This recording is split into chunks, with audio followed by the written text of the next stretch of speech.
everyone, welcome to the Nintendo Prime Podcast, episode 71. I just gotta say, it's amazing we're even down here in our normal streaming setup, hopefully with a less flickery podcast this week for our video version. No, we are not technically using our the camera we want to use yet. We still are waiting to basically have enough extra money to get the capture card we need to do that. But we're using a different cable, and the reason that's a miracle we're in our normal setup is because this is less than a week after my surgery. So I'm not even supposed to be down here. I'm not supposed to use steps. I'm not supposed to lift anything. I'm pretty much supposed to do nothing but take a walk every day. But I'm down here anyways because I didn't want to have an intimate night with Eric in the bedroom recording a podcast. So decided that, you know what, for this one time this week, and then probably each podcast, so I won't be back down here again for another week. We'll just come down here and I'll just suffer the pain.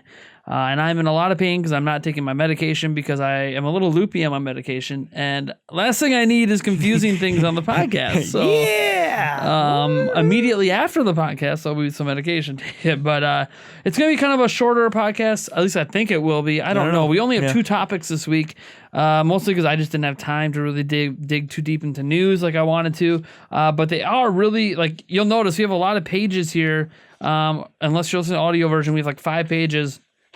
4 of those pages are basically nothing but our first topic because the investors Q&A meeting just happened the other night, and there's a lot of stuff to go over from it. So we're going to spend a large chunk of time just going question by question and just reacting to things, including how I question whether these people should be investors. They don't have to have say. They just put money into it, right? And obviously. The most important aspect of the investors meeting is obviously that Shintaro Furukawa is now the new president and CEO of Nintendo. It is official. The vote happened. Yes, he's the new president. That's the biggest news to come out of it. As you'll see from the investor Q&A, there's a reason that's the biggest news to come out of it. On top of it, it was just it wasn't like a normal investors meeting. This is a shareholders meeting where they basically vote for all of the people who are going to be in position. So this isn't like an update on Nintendo's financial situation or anything like that. We just had that in April, I believe. So I think we get that actually next month, July. I think is the next one. And then we have another topic that deals with a new competitor in the home console space, supposedly. That isn't Sony, Microsoft, or Nintendo, and it's from a pretty damn big company. And I think it would take a pretty damn big company to even have the balls to try to get into this race. But we'll get into that in our second topic. So, as always, I am joined this week by Mr. Eric Moore. No. And I am your hostess with the mostest over here, Nathaniel Rumpel-Jantz. You can follow me on Twitter at Nate Jantz. Or at Ninty Prime. You can follow him at Emo8790. Yes. Got it. See, if I had the medication, I would not know that. Before I actually begin any of this, I'm going to throw a third topic in here. Oh, boy. I just kind of want to talk a little bit about the state of Nintendo Prime at the beginning of this podcast a little bit. Because I've obviously been, with E3, that whole trip, the hernia surgery, again, minor surgery, but still something that has affected my workflow. We haven't been posting a lot of news stuff, hence why we're doing news in the podcast. My live stream schedule's all messed up and everything. Everything's just out of whack. But somehow... everything is awesome. Yeah. At least at the time of recording this podcast on Thursday, the last Thursday of June, things are going crazily well at Nintendo Prime, like the best week run we've ever had. We're averaging like over 14,000 views a day. Our last podcast episode, for crying out loud, is at 1.5 thousand, which is like crazy high for a podcast episode. Usually 500 is a good one. I was going to say, it's 500 is usually pretty good. But yeah, our podcast views are really high. We're getting like 60 plus new subscribers a day. I don't know by the time you hear this if that's going to be true, but that's what's will happen in the moment. Yeah. Viewership on everything from E3 is way up. All of our impression videos are way up. Even like my news videos are getting 1,000 extra views more than normal. The few that I have thrown up, it's just been weird. It's all. I don't know what's happened. Why did suddenly the YouTube verse realize we exist this month? Maybe YouTube's actually working now. Maybe it's working. Yeah, maybe the algorithm finally caught up, and now this is what we're supposed to expect. Yeah. Or are my hopes getting too high, and we're just gonna crash in July? Probably. But whatever. We are probably by the time you hear this, we will have hit. It feels weird saying that because we're like 100 subscribers away, but I think by the time you hear this, we will have actually hit 34,000 total subs, which is almost 1,000 sub gain in the month of June.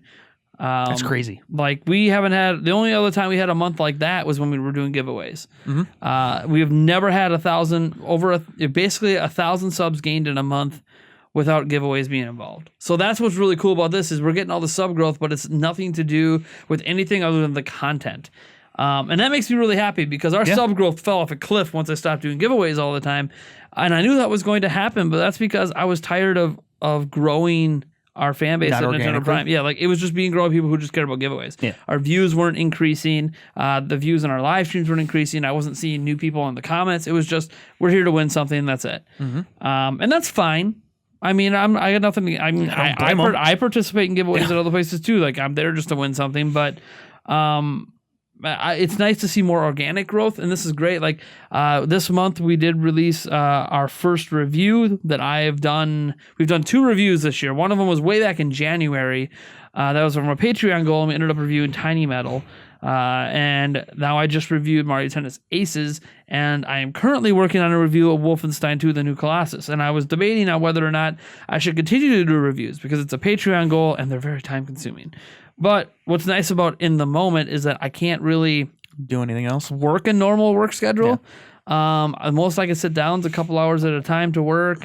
It's very hard to keep up on news doing that or do any sort of regular news coverage. And because of that, I have a lot of time laying around and I have a lot of time to play games. So it makes a lot of sense to try to get some reviews out now. Plus, our Wolfenstein coverage from E3 has been absolutely insane with views.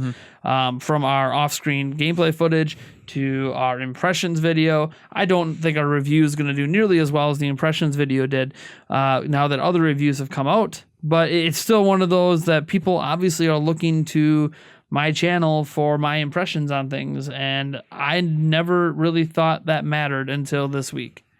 So hopefully we can get more pre-release coverage of stuff. I can tell you right now, gung-ho, if you don't give me early access to Ninjala, right, I'm going to take that bat I got from E3 and start mowing people down on the way to the studio.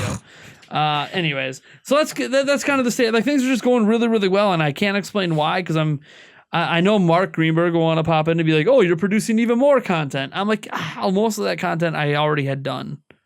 I planned that content out. I'm in the unplanned territory now. I don't know what's going to happen every day. It just happens.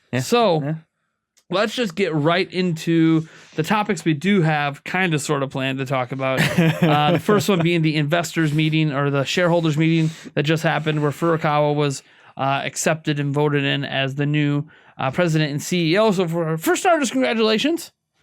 We still don't really know what your leadership's going to be like, but we do know that last week he said something about how he really wants to make the mobile, like releasing games on phones and stuff like that, a true standalone pillar. At first you might be like, oh no, don't do that. But he basically just recommitted to what Nintendo's already doing. He says they plan to release 2 to 3 new mobile games a year. That's what Nintendo's been doing anyways. So it doesn't really change what they're currently doing. It does mean that they want to make profits doing it. And when you look at something like Fire Emblem Heroes and how much money that's made compared to Super Mario Run with a larger install base, you can maybe start to see more loot boxes potentially. I don't know. But whatever the case may be, there's going to be more mobile games coming. We already know Mario Kart is one that's in the works currently. So we'll see what happens with that. Every time I hear Mario Kart, I just keep thinking of all the jokes about Mario Kart Go after Pokemon Go came out and Jesus taking the wheel. Right. Oh, boy. But let's get into the actual, what we're actually going to cover from the shareholders thing is the only thing we really know about.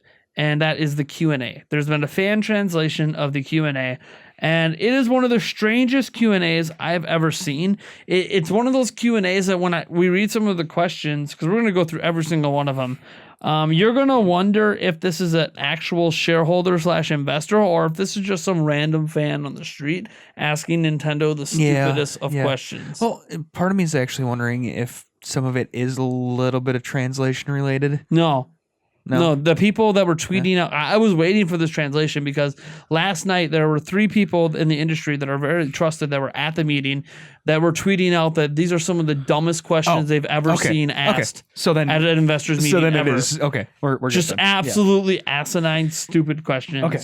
You guys will understand once we start getting it. Doesn't start out terribly, but you'll see as we get into it. So, Eric, what's the first question that was asked at the investors meeting?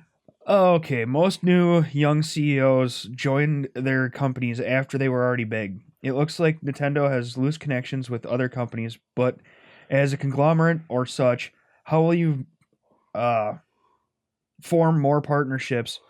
I'd like President Furukawa to answer. And ironically enough, Furukawa does not answer. Whoops. Kimishima steps in. So thanks, Furukawa. Nintendo will be 130 years old next year. Of that, it's been in the hardware software business for 30 plus years. Until then, it introduced many products like the Hanafuda and toys. Nintendo has always tried many things in the entertainment business. It has taken on new organizational structures, and now Mr. Furukawa will become the new CEO. I believe that he'll grow further developments. But here's the thing that doesn't answer the question. It doesn't answer the question at all. It doesn't talk about building the connections. It doesn't talk about the new CEO. And it doesn't have Furukawa's opinion on anything. So literally this answer did nothing to do with the actual question and was answered by the wrong person. Again, the strangest. This is how we're starting, by the way. Yeah. This is actually nothing compared to what we're about to get into. Yeah. This is crazy. All right, what's the next question? The stock price is dropping sharply. What is Nintendo planning to do about it? Now Kimishima steps in, which maybe he might know a little bit more because he was still president. Again, yeah. At least he's not as of today, but he was at the time until the meeting. The stock price is determined in the market by the overall market conditions and supply and demand, as well as expectations and so on. There's nothing we can say about whether the stock price is appropriate. While improving corporate value, we believe the market will give a valuation. I want to increase the stock price not for its own sake, but by focusing on the business. As such, I'd like to bring up E3. We have a video from E3. I'd like you to see what kind of passion and expectations there were for Nintendo's business. Afterwards, Miyamoto and Takahashi will speak. So they showed a video of people being all excited at E3, fans, and blah, blah, blah. Oh, Smash Bros, blah, blah, blah, whatever. Were we in the background? No. Oh. And then Takahashi spoke up. He said, playing Smash Bros was by appointment only. Fortnite was also well received. Tournaments for Smash Bros and Splatoon 2. It was? Yeah, apparently. I thought it was. Well, Fortnite was well received. I don't think so much at E3. It was well received by the fact that it was out and 2 million people installed. Right. I was going to say, because there wasn't a whole lot of lines for Fortnite in no E3. one wanted to play Fortnite at E3 because you could already play the whole game instantly. There was no reason to have a demo station. Right. But whatever. We played it because we had nothing else to do. That for Pokemon. Sorry, just saying. Anyways. No. They didn't want more Pokemon because it's like they had Pokemon there, but they didn't actually want anyone to play it or see anything. Yeah, right. It's such a weird. That Pokemon demo was so weird. I mean, the demo was fun, but like their handling of it was really strange. So. Anyways, he goes on to say tournaments for Smash Bros. And Splatoon 2 had excited audiences, and you could really feel the whole world was cheering. I don't know about that. It's a little exaggerating. Well, I don't know. But I mean, during the Smash... No. It was exciting, but to say the whole world was cheering, the whole world wasn't watching. I know you were live streaming it, but I mean, your live stream peaked at numbers that are below Nintendo Directs. So, no, the whole world was not watching. But whatever. It was still fun. I think it's a hyperbole. Yeah. Well, whatever. Kimishima then said momentum for the Switch, which, by the way, here's what's funny. Remember, didn't he just say that Miyamoto and Takahashi will speak? Miyamoto never spoke. Oh, yeah. Hey, how about that? So Kimishima then says momentum for the Switch is changing with E3. I believe that this will be connected with valuation. So that's probably one of the most corporate responses, I guess, out of here. It was a good question. Why the hell is your stock dropping, and what are you going to do about it? Right. And I'm saying, well, we don't know why it's dropping, but we believe it's going to rise. Basically, is the general gist of it. Here's what basically people are excited and people are going to buy stuff. Yep. But yeah, again, they couldn't get through that question without something strange about Miyamoto and Takahashi's going to speak, Yes. but then only one talked. Right. So, what's the next question? What are the performance goals you'd like to achieve for the fiscal year ending in March 2019? I'd also like to know the situation for the first quarter. Also, it's being reported that the fall in stock prices due to sluggish Labo sales and unmet E3 expectations. How's Labo? So, Kimishima responds, Switch sales are expected to beat last fiscal year's with 20 million units, along with 100 million software sales. It's not an easy challenge. All of our employees are focused on it. This year's software lineup is centered on the second half. It's difficult to compare the first quarter with the full year. For now, everything is going according to plan. As for Labo, it's received praise since before its release as Nintendo trying something new, as it has a different style from other games up until now. Its sales patterns are also different. The package is big and the demo is different. Kids rely on summer breaks, birthdays, and Christmases to get games. Parents also need to try it out. Software sales are normally front-loaded and then tail off. However, I believe that Labo will sell when there's an occasion for it. It might take some time. At E3, the number of attendees increased, and they were very excited. What I actually find interesting about this one, I actually think it's a pretty decent response. It's right at the end. What does the number of attendees that have increased at E3 and how excited they were have to do with any of this question? It's like a throwaway remark. Hey, people were excited at E3, but the number of attendees wasn't based upon you. It's based on how many gamer passes they sold. Right. And like people being excited at E3. Gamers at E3, Right. Of course they're excited. Right. It's like the question was, what are the performance goals you'd like to achieve? He went over that. You know, you'd like to know the situation for the first quarter. He refused to talk about the first quarter. Right. And then, Probably because it wasn't very again, good. I talked don't know. about the fall in stock price. Yep. Didn't address that. Right. And then they're saying that Labo is just going to sell more for birthdays and Christmas. And summer vacation. Wait, we're on it is summer vacation. Summer vacation. Yeah, that's the weird thing. Like, Well, here it is. here's the thing. Labo is not selling well. No. It's probably a flop. And this sucks saying that because I think Labo is a very interesting thing. It is. I feel like it could still hit in the education center if they target it to that. But if they're going to continue to sell it as this thing that parents do with their kids at home, I don't think it's ever going to really take off. Right. I know they just updated Mario Kart to have support for Labo, so you could build so in Labo you can build like a scooter thing. Okay. In Labo, Okay. where you turn a wheel, motion Oh, controls. okay. You can just use that in Mario Kart now. Oh. So it's like building a Mario Kart wheel, basically. Is how it works. Okay. But I was like, how the heck does that work? That you doesn't can make use any you sense. can use motion controls. No, I know, So- but that didn't make any Well, sense. it's because you didn't know about the Yeah. Labo scooter thing. Right. Anyways, Right. but even then, it's not gonna work. Like I like Labo, it's not gonna work. I'm sorry, it's just not gonna work unless they target it to education sectors. I don't think it's ever gonna take off. So I know that's some personal opinion injected there, but he never really his response said it'll sell more over time. He's trying to use the fact that Nintendo's games are evergreen. Well, you're right. Mario Kart, Zelda, they're all in the top 10 sales every single month. Labo, Right. Right. was there for a week. And maybe they'll come out with something that actually will spike the growth. You never know. Maybe they just haven't hit the right thing yet. I don't think so. I think Labo's brilliant, Yes, it is. but I think they targeted it wrong. It needed to be targeted for education. They didn't. They targeted it for at home. It's not going to hit at home. It's too expensive. It's cardboard. I know the range of the prices fits within the do-it-yourself market. The do-it-yourself market's already pretty small in that of itself, especially with today's youth. There's not a lot of people building model planes and doing puzzles these days. They're all on tablets and stuff. So they're all using Switches. Yeah, so wait, what? it's like, yeah, it's. I think it's brilliant, but I think it needed to be targeted at the education sector. They didn't do that. Maybe they will in the future, but that's not going to be a sales thing. That's going to be a contract thing with governments. So, anyways, my 2 cents on that. Yeah, no, that's a little weird. What's the next question? In regards to Fortnite, which was announced at E3, there's a story going around about how accounts that have played it on PlayStation cannot play it on Switch. Nintendo and Microsoft are making a combined marketing pitch with crossplay for Minecraft. How will you build relationships with other companies for multi-platform play? All right. So Kimishima then responded and said, Fortnite, PlayStation, and Minecraft all touch on other companies, so I'll withhold comment. Tanaka will answer about crossplay. And Tanaka comes in and he says, I am in charge of interacting with other companies. Basically, we're realizing crossplay through talks with software and hardware makers. Nintendo is cooperative.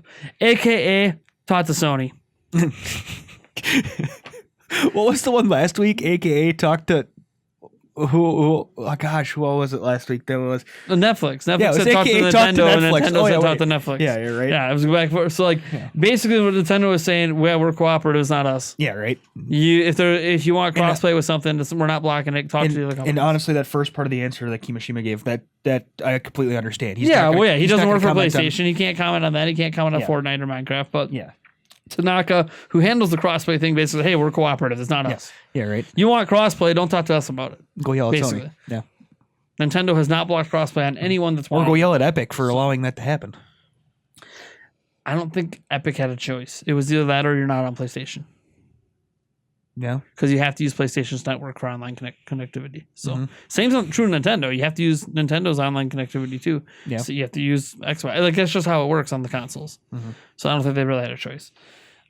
Anyways, and because they're not going to not release it on a system with 80 million units sold out there. No, I know, but it's we've Plus PUBG was on we've Xbox, covered it. so it was kind of like a right. kind of like PlayStation needs their game too. Right. All right, next question.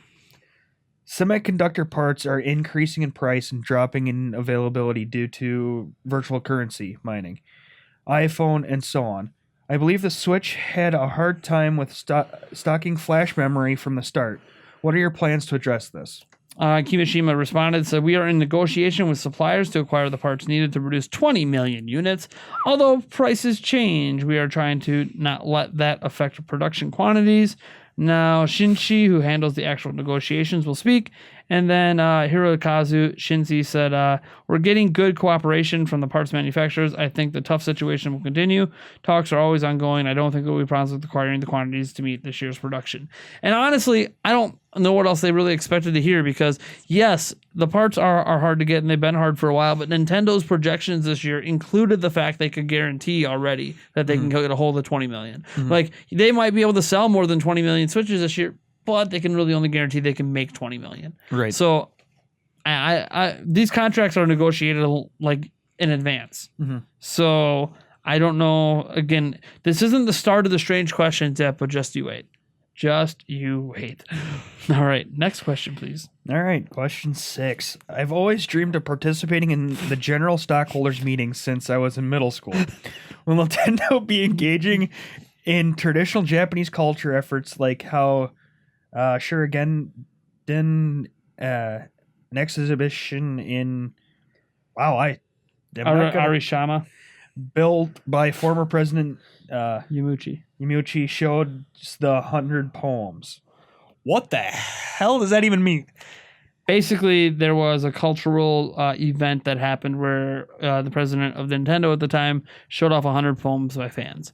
It's a completely dumb question to ask at a stockholders thing, and mention that I've always dreamed of participating in. Like, that's great. You're doing it right now. That's fantastic. You've always dreamed of it. You're here. Ask a good question. That's fine. That's fantastic. If you followed it up with an actual good question. Remember what I said? I just said it was about to get strange. Kimishima responds, we don't have anything concrete right now, but we'll take it under advisement. What else is he going to say? Right. It's the most random, stupidest general meeting of the shareholders question ever. Wow. All right. It gets worse, though. Let's go right. on next. I'd like to ask about Universal Studios Japan. Will it have any synergy with the products you're selling now? Won't a theme park experience obviate the need to buy software? Miyamoto responds, thank you for your interest in expanding the customer base of Nintendo's IP. When we announced at the USJ around this time last year, there were some misconceptions that it was only for USJ, but we're also opening in Hollywood and Orlando. Nice. Nintendo is trying hard to bring about a wide range of new entertainment value. Not just kids, but moms and dads also play Mario. There are such families all around the world that population will expand when people can meet Mario in theme parks. Please look forward to it.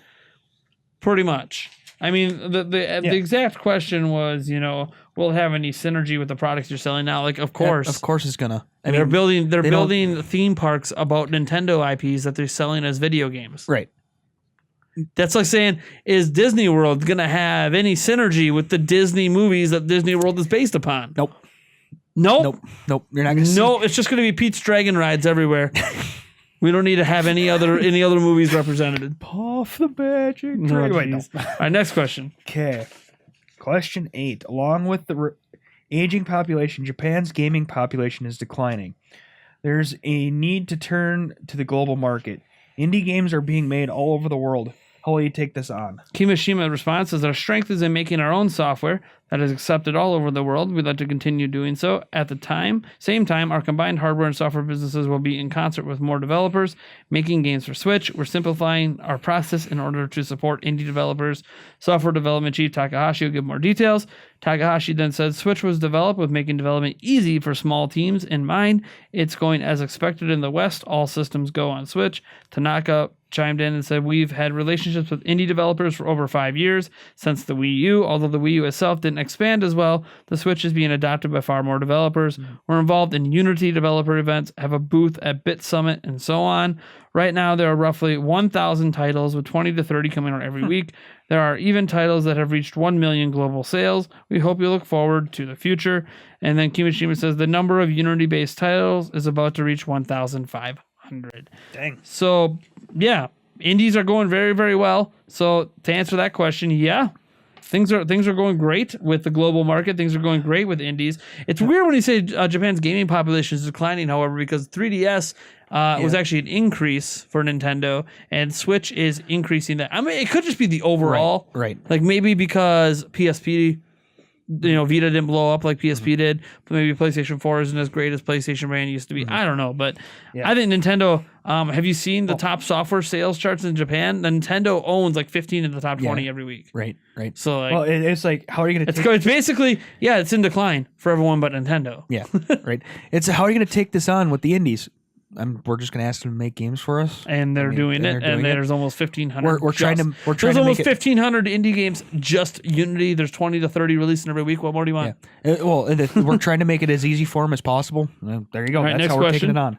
Ooh, paid online. This is good. Ooh, with going to paid on. Okay. Yes. Kimishima responds, the price will be set at 300 yen a month or 2,400 yen per year. We're going to paid in order to buy a fully realized service. The only additional thing we're getting that we don't already have now is the addition of the NES games. And that's not like a fully realized service. I'm telling you right now. Yeah. I play Mario Tennis Aces. Yes. There's extreme lag, and I have full connection bars with the person I'm playing with. Mm-hmm. And I've tried it at my parents' house and other people's internet connection well to make sure it wasn't my... No. So, like, a fully realized service better include servers that don't suck. Yeah. Because now we're paying for it. Yeah, right. But nope, it's just going to be those NES games. I think it's and more SNES of a... games probably someday. If you read deeper into this, it's we're charging because everybody else is. Basically. This is a really weird... But that also didn't also answer the question. No. Your thoughts? They said, why are you going paid? And they said, well, they did, because he said in order to provide a fully realized service, but then there's still no explanation on what is a fully realized service. Yeah.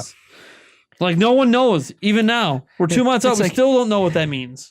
You're already providing a realized service because you can already play games online. Yeah, you finally offered a local voice chat in Fortnite. Yeah, right? You can already play games online. You don't need to pay for... All right, anyways, next question.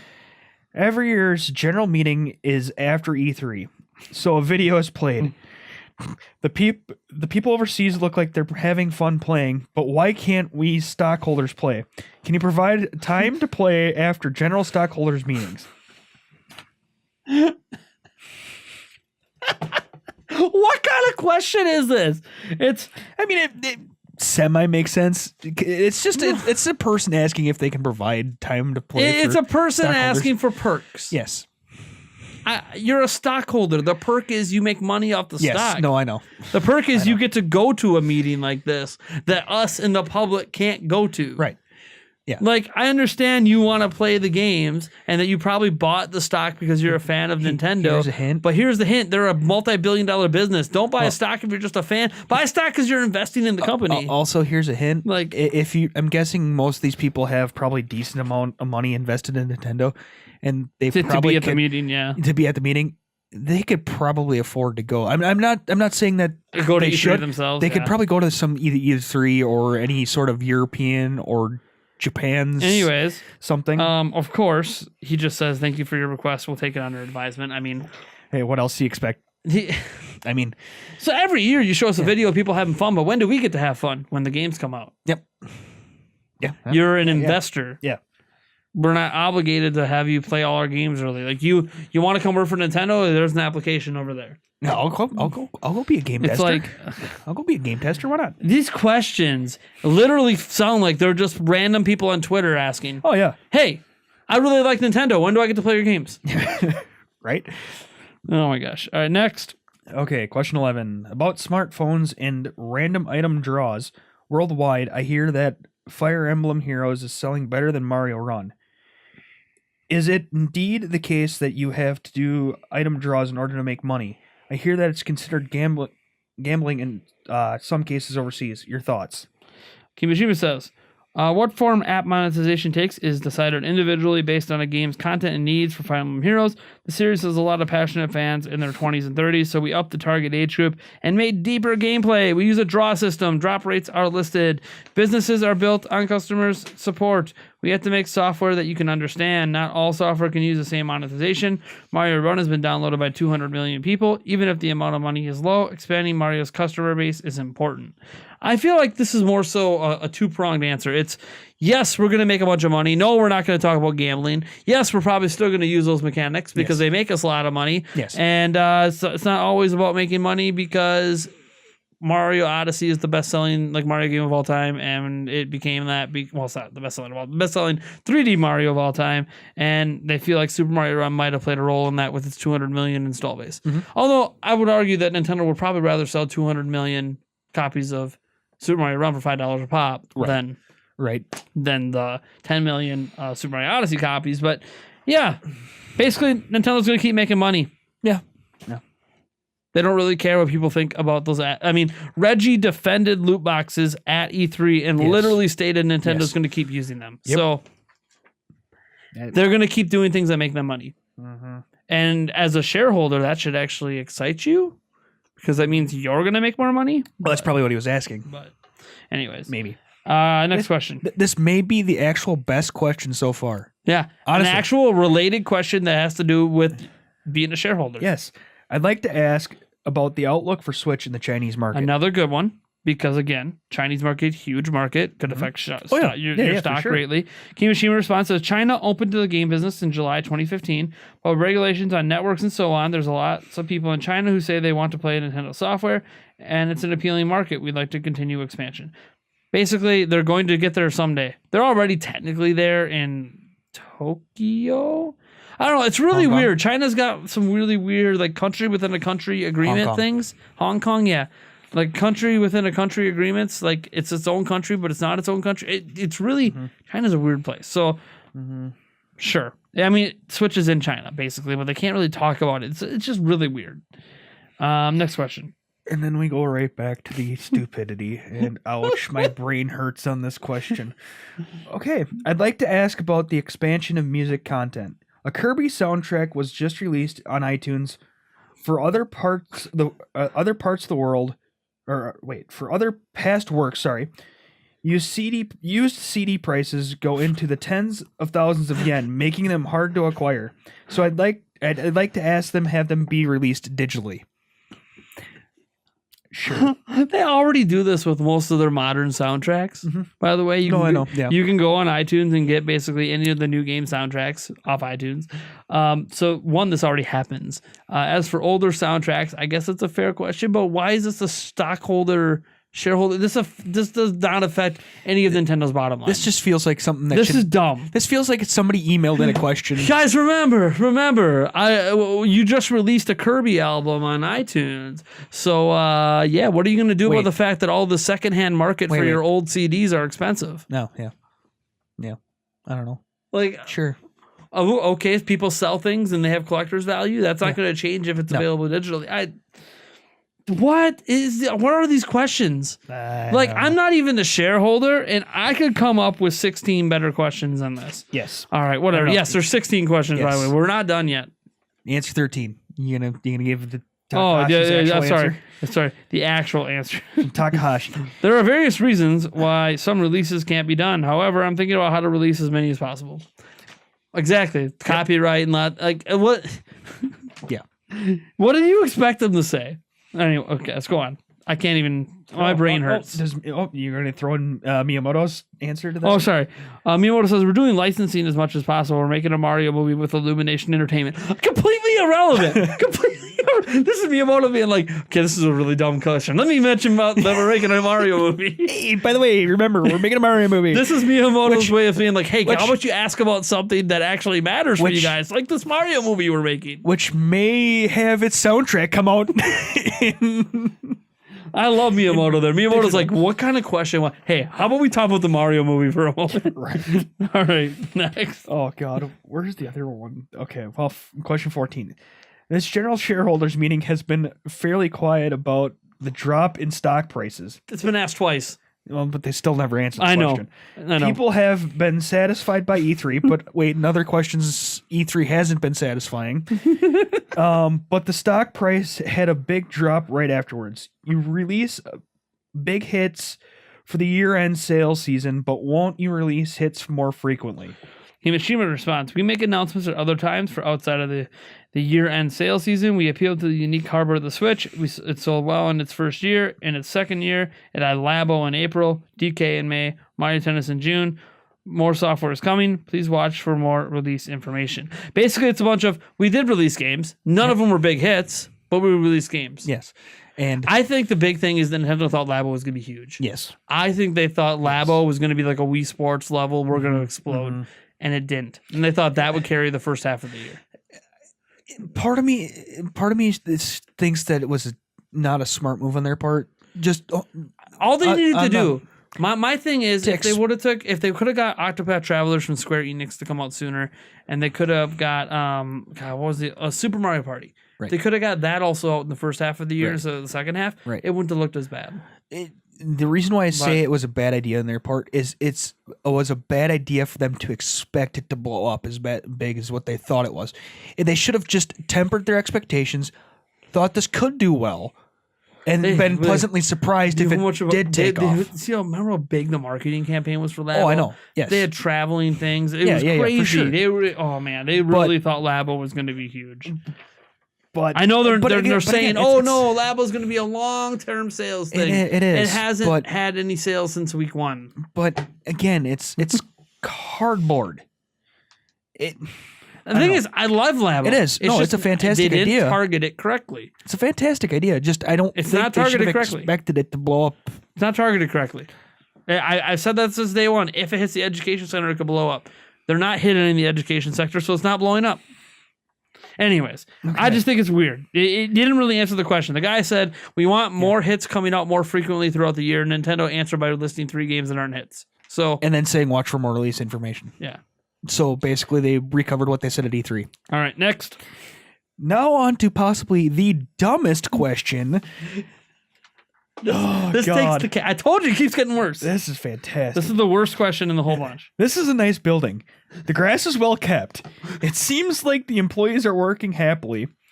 The corporate value remains high, even though the stocks are falling.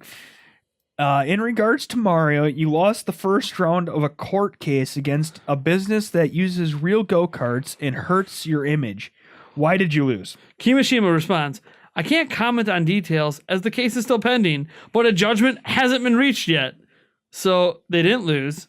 As for our rejected objection to Makita's trademark registration, an article circulated that mistakenly said we lost. So a question was asked showing how uneducated the person was to even ask the question in the first place, because again, there was the case is still pending and it's a lawsuit, and you know Nintendo's not going to comment publicly on lawsuits because that's not what you do, especially since they're going to appeal the lawsuit even if they did lose. And 2, what is it being a nice building, the grass being like, why are you sweet talking Nintendo into asking a question about losing a court case? Maybe they thought sweet talking them would actually open up Nintendo. I don't know.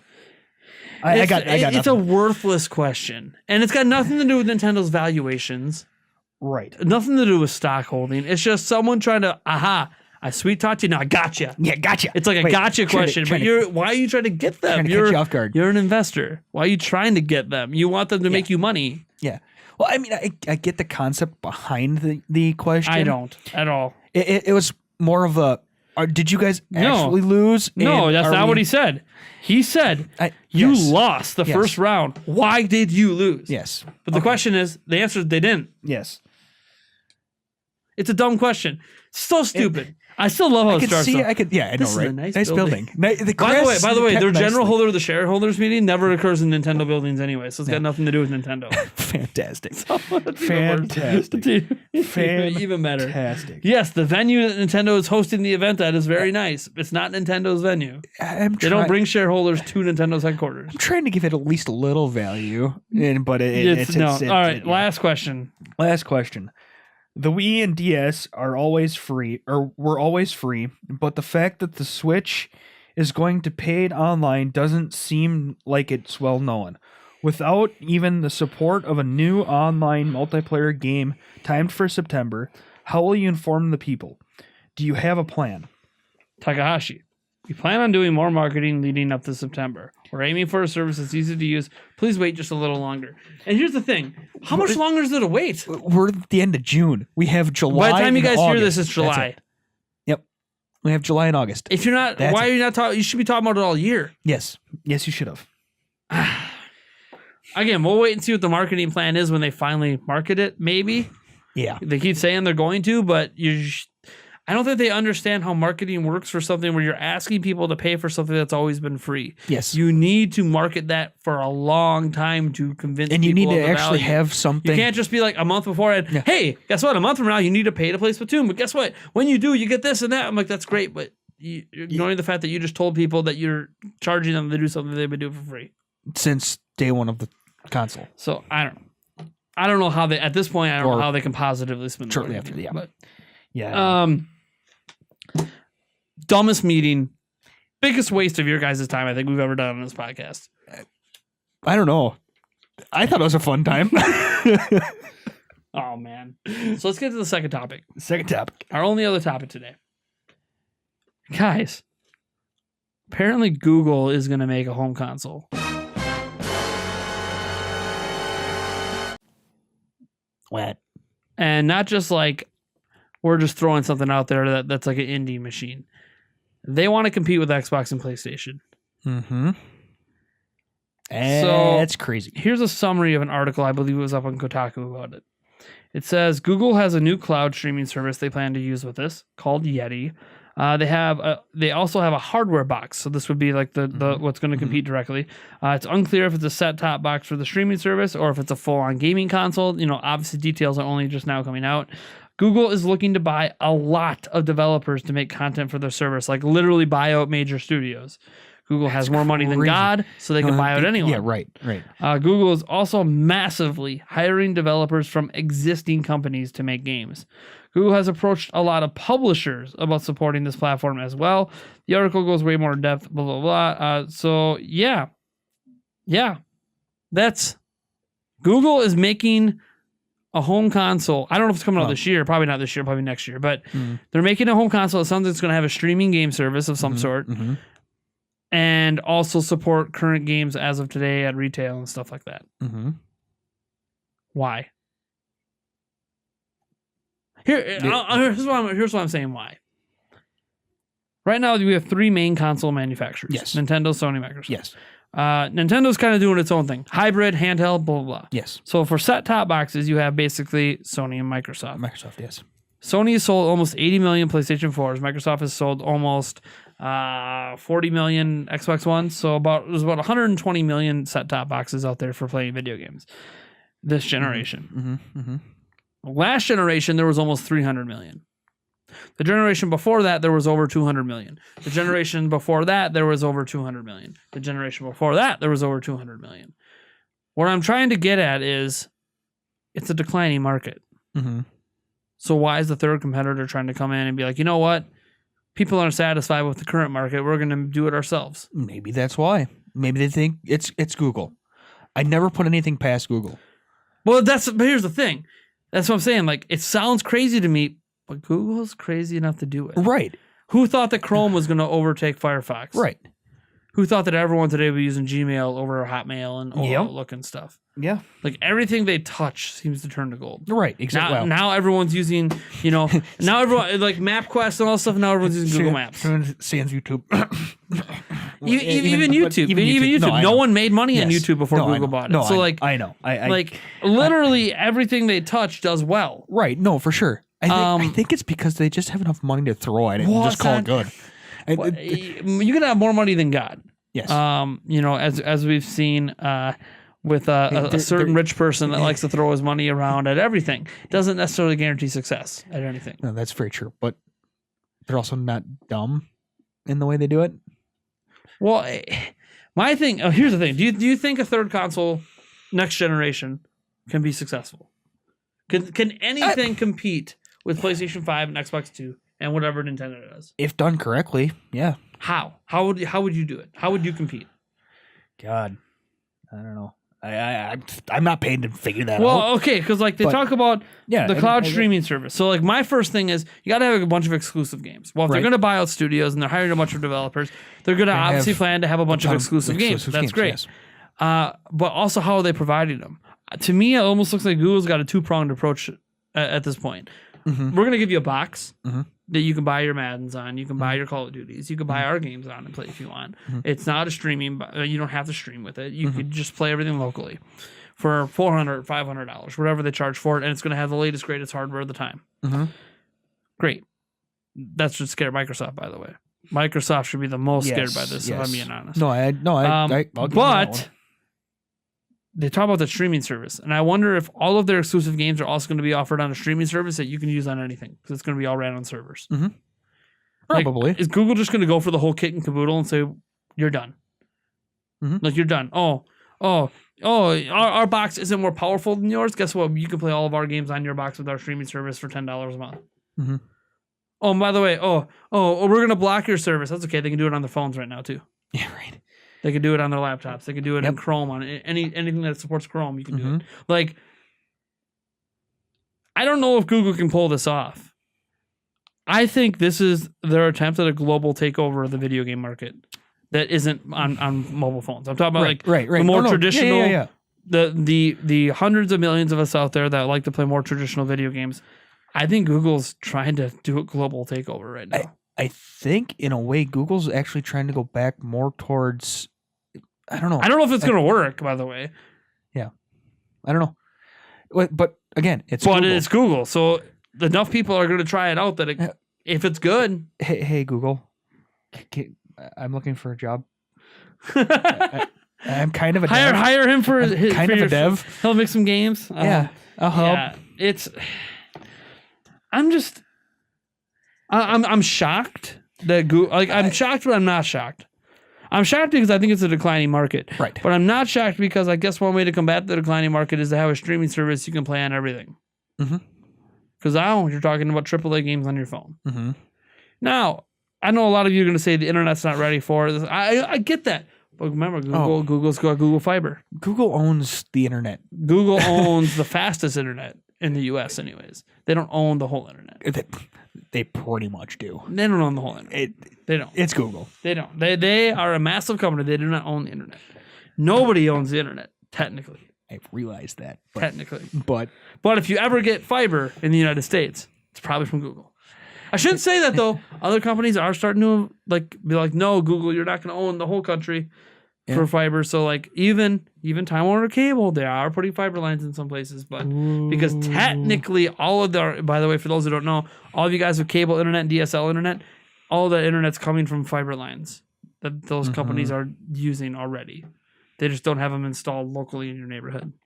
They don't have it costs money. They don't have them running to your house. Yeah, they have it running to their place, and then from their place out to transponders, split it out, and then they split it out to cable lines and wireless signals and stuff. But Hooray. Anyways, and at the time it made sense when they did that because cable lines were already installed, so why not use existing lines? Right, exactly. Phone lines are already installed, but now it's but phone lines, but they are. I know. Why are you laughing about phone lines? It's our only reliable means of communication if electricity goes out. No, I know. I'm just thinking back to the old dial-up days. Those days were the best. You don't miss the. Hi, this is AOL. You've got mail. Stop talking to me. I know. I see the notification. Yes, notifications existed back then. But yeah, here's the thing. Like Google, I use Google for a lot of things. Obviously, I'm a YouTuber. Yep. You're probably watching this on a Google product. Yeah, I use Chrome. I like Chrome's browser for many things. I hate how much memory it uses. But that's it. If it just would use less memory, I would never use anything else. But because of that, like on my laptop, I'm often using Brave and some other browsers that are a little bit less memory intensive. Right. Mostly because I just only have 8 gigs of RAM on there. And it's weird to say that 8 gigs of RAM isn't enough to browse the internet. But if you use Google Chrome and you use it the way I use it, where I have like 20 tabs open, it is not enough. 20 tabs in like 3 different browsers. Yeah, I don't have that many open right now. I think I only have 10, maybe. Yeah, but you have how many different windows open? You have I have 2, Yep. and then 1, 2, 3, 4, 5, 6, 7, 8, 9, 10, 11. I have 2 separate windows, and I have 15 total tabs. Yes. It's not 20. Yes. This is actually low for me, by the way. Usually Right. it's 15 per open window. Right. That's what I was saying. That's what I was saying. Anyways, I'm a tab whore. That's just the way it is. But man, Google. The thing is, I think Nintendo's the company least affected by this. Right. Because Nintendo's going to keep doing the hybrid handheld thing, and this doesn't sound like a hybrid handheld. This sounds like a games as a service, which some people are either going to love or hate, right? And set-top TV stuff. Until they end up going with the streams to everything and anything, and you play... Even then, they don't have Nintendo games. Like it's just like Sony and Nintendo are the most predictable because they have their own exclusive games that make you buy their platforms. True. Microsoft doesn't have a lot of them. They're trying to... I don't know. Hey, they bought. Well, here's the thing. Until we need more information. We don't have enough information. If we find out that this is like a 20 teraflop beast of a 4K machine that they're only going to charge $200 for, the industry's done. It's Google owned. Google won. Google wins. Yep. It's done. It's over with. No one should even try at that point. But and see, the thing is in the beginning of this, Google has so much money that they can actually sell at not a profit and actually take some losses to actually just get into the market. If Google wants to win the market, they release a machine that trounces on the Xbox 2 and the PlayStation 5 and whatever Nintendo's doing, plus have an excellent streaming service, have it work flawlessly, bunch of exclusive games, and then they charge you next to nothing for it. Right. They do that, it's over. And then they will literally buy out the industry. No, for sure. Because why wouldn't you? As a consumer, why wouldn't you? Yeah. Because fanboyism. Beyond the exclusive, that's why I said Sony and Nintendo might be able to weather the storm. Microsoft will see, but I don't know. Like, I'm excited. I'm always like, I'm a techie. Right. I'm excited to see like competition's awesome. I love this. Bring it on, Google. Bring your best shot. Because you know what happens. We're talking about this. We're not talking about how's Microsoft and Sony going to respond? How's Nintendo going to respond? This is good. Competition breeds excellence. And as afraid as you might be of Google taking over everything, it's also exciting because it means now they can't rest on their laurels anymore. They know Google's coming. They know they need to nail it this next generation. So how is crossplay going to work with Sony and Google? Wait. Google just buy out Sony. Yeah, right. Right. All right, folks. That's going to do it for this episode of the Nintendo Prime Podcast. I'm in too much pain. I got to somehow make it back upstairs. Thank you guys for tuning in. You can catch us early on Patreon if you haven't, or not this episode, but the next episode, you can become a $5 backer on Patreon, patreon.com/Nintendo Prime. Catch this episode audio version early. You can catch the stream video version of this early. $10? $10. Yeah, $10. 10. On Thursdays when we actually do the recording of it. There's other stuff. I don't know. I'm in a lot of pain, so I'm just going to let you guys go. You guys want to say anything before we head out? If you need information, just go back and watch other podcast episodes. Yeah, I apologize. This is one of our greatest podcast episodes ever. We're making do. I don't know. I had fun. Don't. Oh, that really hurt. All right, folks. We'll catch you in the next one. Peace out.